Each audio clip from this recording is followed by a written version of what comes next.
السلام علیکم ناظرین، ڈیابیٹک انسٹیٹیوٹ پاکستان کی طرف سے امامہ خان آپ کی خدمت میں حاضر ہے۔ ڈیابیٹک انسٹیٹیوٹ عرصہ دراز سے عوامی خدمت میں مصروف ہے۔ آج کا پروگرام اسی سلسلے کی ایک کڑی ہے۔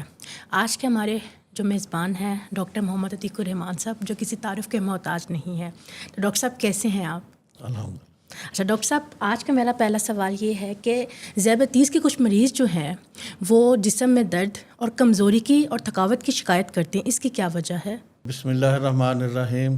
دراصل ذیابیطیز میں جو شوگر ہے وہ جسم کے ہر عضو کو متاثر کرتی ہے، تو چونکہ مسلز بھی ایک عضو ہے، مسلز کے اندر شوگر اس وقت تک داخل ہی نہیں ہو سکتی جب تک کہ انسولین نہ ہو۔ انسولین اگر کم ہوگی تو کم شوگر جو ہے وہ مسل سیل کے اندر داخل ہوگی۔ حالانکہ خون میں شوگر نارمل سے بھی زیادہ ہوتی ہے، لیکن مسل کے اندر جو شوگر ہے وہ کم مقدار میں ہوتی ہے، تو جب کم مقدار میں ہوتی ہے تو کم انرجی پیدا ہوتی ہے اور جسم جو ہے وہ تھکا تھکا سا رہتا ہے۔ اس کے علاوہ جو خون کی نالیاں ہیں وہ بھی جو خوراک پہنچاتی ہیں اور آکسیجن پہنچاتی ہیں وہ بھی تنگ ہو جاتی ہیں شوگر کی وجہ سے۔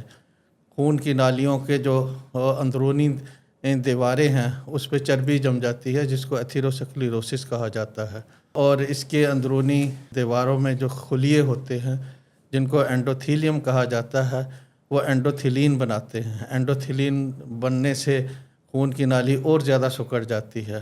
نائٹرک آکسائڈ جو کہ خون کی نالی کو کھلا رکھتی ہے، اس کی مقدار بھی کم ہو جاتی ہے، تو اس کی وجہ سے خون مسل سیل کے اندر شوگر بھی کم جا رہی ہے، آکسیجن بھی کم جا رہی ہے اور خوراک بھی کم جا رہی ہے، اسی لیے مسل جو ہے وہ تھکا تھکا سا رہتا ہے اور اس میں درد رہتی ہے۔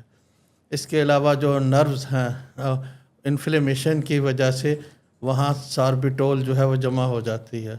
ساربیٹول جو ہے وہ نرو سیل کو ڈیمیج کرتی ہے۔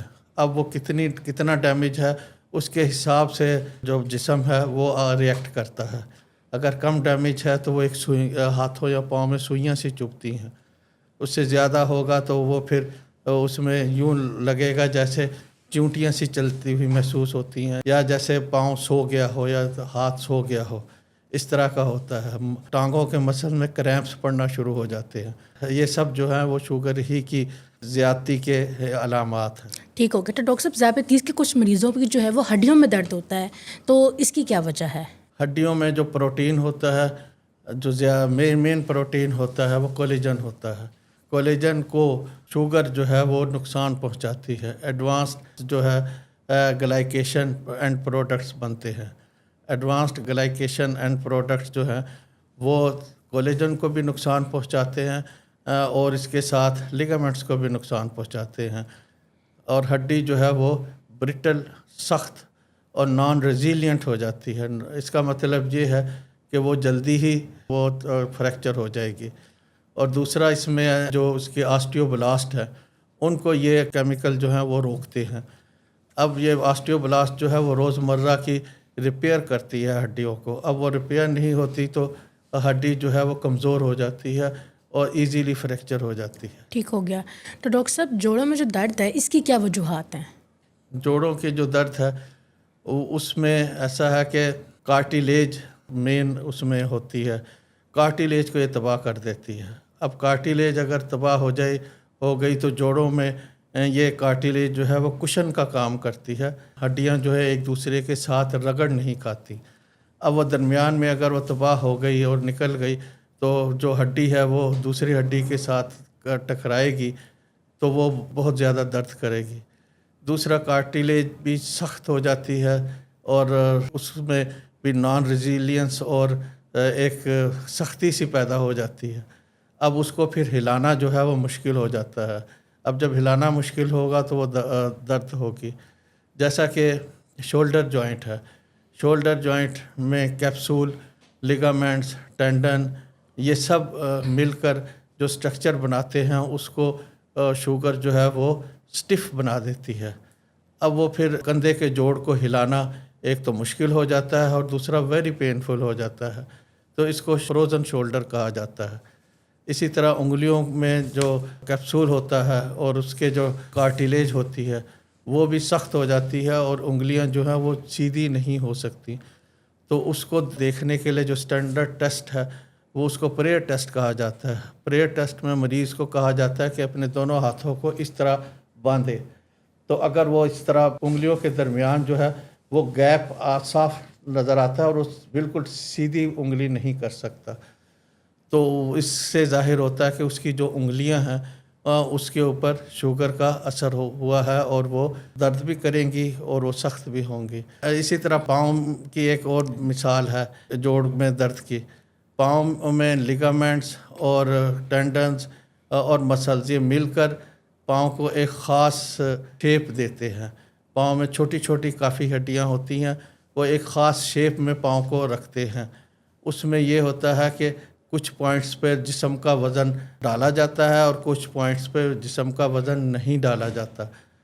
تو لیکن اب یہ جو شیپ ہے یہ لیگامنٹ اور مسلز ان دونوں کی مدد سے یہ شیپ مینٹین کی جاتی ہے. اب اگر مسلز کمزور ہو گیا تو سارا جو بوجھ ہے وہ لیگامنٹس کے اوپر آئے گا اور لیگامنٹ جو ہے وہ شیپ مینٹین نہیں کر سکیں گے، تو وہ شیپ جو ہے وہ بگڑ جاتی ہے اور آرچ آف فٹ جو ہے وہ فلیٹ ہو جاتی ہے. اس کو فلیٹ فٹ کہا جاتا ہے. اب جسم کا سارا بوجھ سارے پاؤں کو برداشت کرنا پڑتا ہے، ان پوائنٹس کو بھی جہاں پر کہ بوجھ نہیں جانا چاہیے. لیکن انسان کو چونکہ وہ نرو جو ہے وہ بھی ڈیمیجڈ ہوتی ہے تو محسوس نہیں ہوتا، تو پاؤں کو بغیر کسی علاج کے اسی طرح وہ استعمال کرتا رہتا ہے.